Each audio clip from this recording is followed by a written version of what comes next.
The bike is pretty much 90% of everything. You know, it's riding, eating, sleeping. That's it.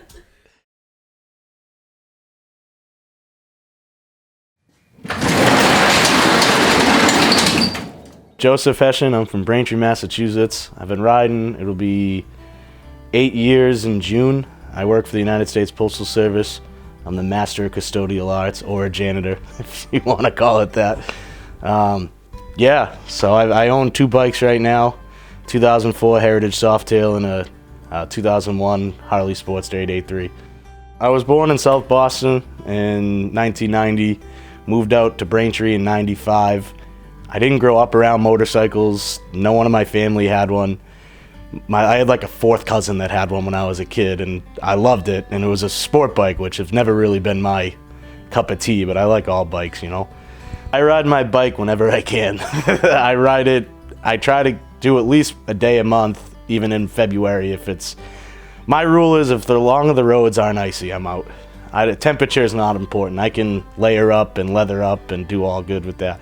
I think just probably hitting the throttle and just kind of swaying your body and going where you move. It's just kind of like you're one with the bike. It's so cool. Do you have a lot of friends that ride? I do. I have a ton of friends that ride. And that's one thing I've loved about motorcycles is it's opened up this huge world, both geographically and people-wise. Like, I've met so many people I would never cross paths with otherwise. You know, Democrats, Republicans, Muslims, you know, gay people that I would never just have the chance of running into, you know.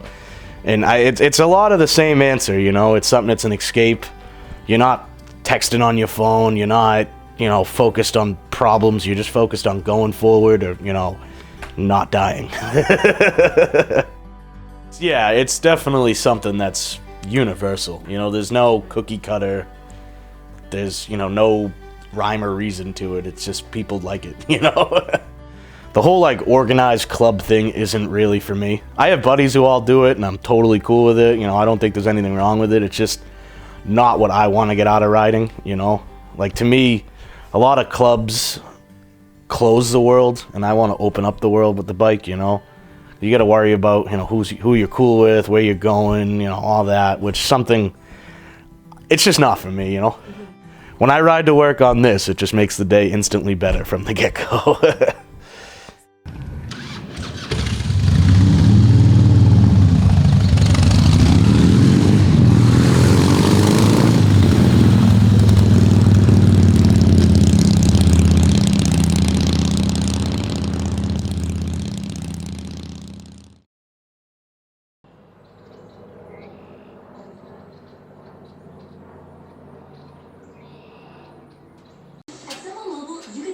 contract advantage. Unlimited talk and text plus 3 gigabytes. So then I gotta bend all this to fit around the air, then I gotta make a piece to go in the air.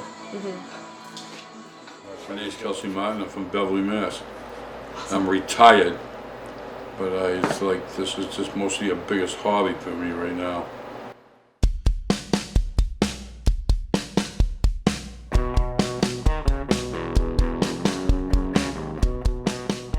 Everything I built, I rode. My wife rode too. Yeah. Built her bikes all the time too. She was as crazy as I was. The only competition I had in my life of a building stuff was me. Every time I built something and show it, the following year I had to take it apart. I would build something even better because everybody who sees what I do in the show, they want to copy it. If you don't want to lose, you've got to keep moving. What do you like the most about riding? Is there an emotional thrill that you kind of find when you... Yeah, just like, just out doing something different, a little bit of freedom. And still get to meet, people all over the world, all kinds. I ran the show circuit for years. Never lost a show. Made every magazine you can think of, cars and bikes. Met people from all over the world.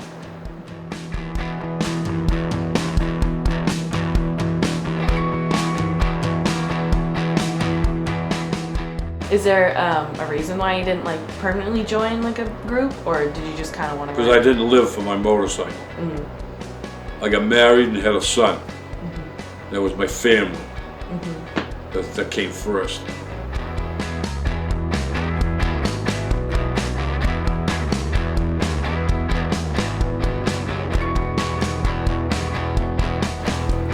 I could do what most people couldn't do. Of course, I had a little bit of competition, but it didn't bother me. There's guys all over the country. Yeah, I bet, yeah. All over the country. And a lot of stuff you see on TV is kind of pain in the neck. You know, they have a crew build and stuff. Everything I build here, always on my life, one man. From the ground up, one man. Most shops there, you watch them with the cars and the bikes and stuff, when they build it, they get done with it, and they want you to meet the crew. You know, 10 guys will come out. They have the best, you know, a welder, a metal fabricator, a painter, a body man, a freight man, the engine man. You know, there's 10 guys on the crew. One guy gets sick, they can't finish the project. I used to do all my own work. I've been crashed a few times, head on with a car one time, burnt in a fire, run over. You keep going. Gotta keep going. You can't sit there and cry about it. Life's too short. Yeah. We want you to stay behind that white line. And please do not cross the track. Do not cross the track.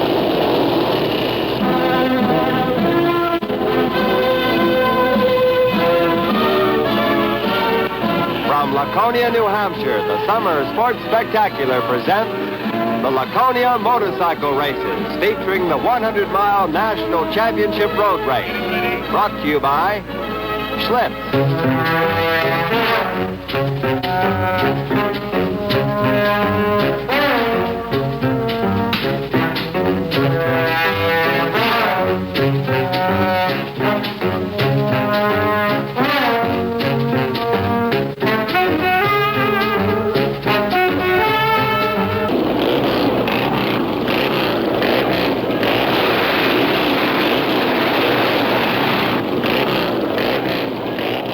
Reese Weber, number 1, the 1960 expert champion.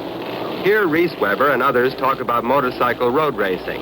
Well, I can start off with the brakes, which this right handle here is front wheel brakes, and on the opposite side here is left wheel, which you can see this lever moving. And over on the left-hand side here is the clutch. And this right lever here is the shifter lever. Well, you can have most any kind of trouble. You do your job thoroughly on the bike, but it seems that something can happen at any time. A nut or a bolt can break, or you could break a rod, or a plug could foul. You could split an oil tank. There's so many things that could go wrong with a piece of machinery. Dick Mann has passed Leonard after trailing him for 38 laps.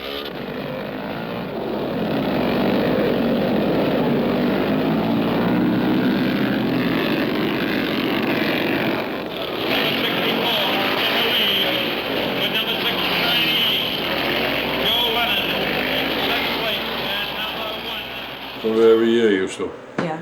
Not anymore? No. It ain't the same as it used to be. It was open season when we used to go. Big time. Yeah. And a lot of my bikes I used to display up there. I go up every year, usually with at least one buddy, if not a couple of them. We'll go up Laconia, we stay at this campground, we ride up to the Kangamangas Highway, go do that whole White Mountain area, come back, and then party all night, you know? It's cool. Sit around a big bonfire, meet a bunch of other people that are there, and just talk. It's awesome. I've rode with the Hells Angels, and they're not as bad as everybody thinks they are. Most of those fellas I went to school with, grew up with them, and when they had the Angels chapter around here, most of those fellas were pretty good, because the thing is, they were like anybody else. The thing is, if you step on somebody's toe, they're going to kick you back. You don't bother with the people, they don't bother with you.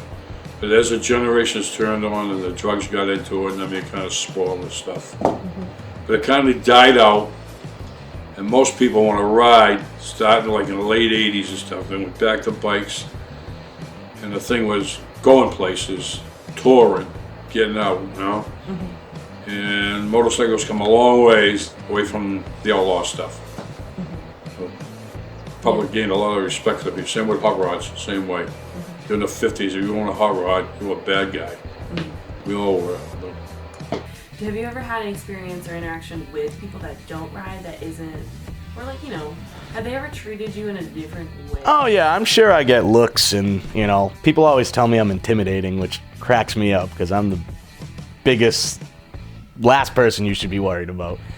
You know, It's really funny to me, like, oh, you're so scary looking, and I'm like, I don't know how. I'm always smiling and laughing and stuff. That's what but it's kind of funny. It makes me laugh.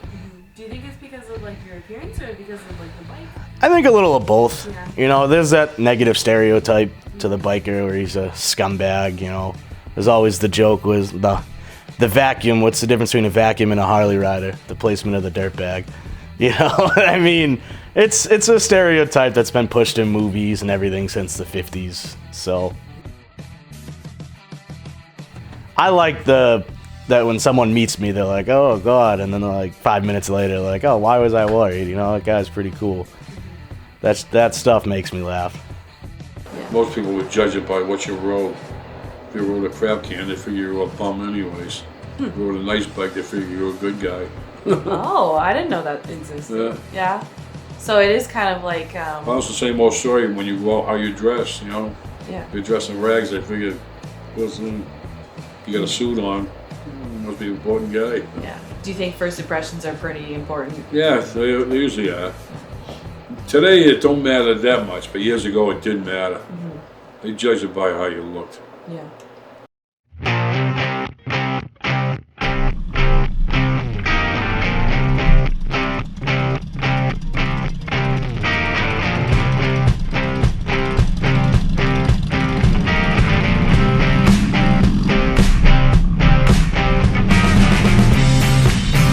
That's something I wouldn't mind seeing more of a portrayal of just a normal dude, because everybody rides, from the postal janitor to a lawyer to a doctor. I mean, like I said, I've ridden with cops, I've ridden with drug dealers too. There's a whole wide variety of people that ride, and it's the same thing with everything. Judging a book by its cover is the last thing you want to do, People are people. You ain't gonna change anybody. And a lot of people now go back, even to the 50 stuff. They want to be the wannabes, that's fine. Leave people alone, let them do what they want to do.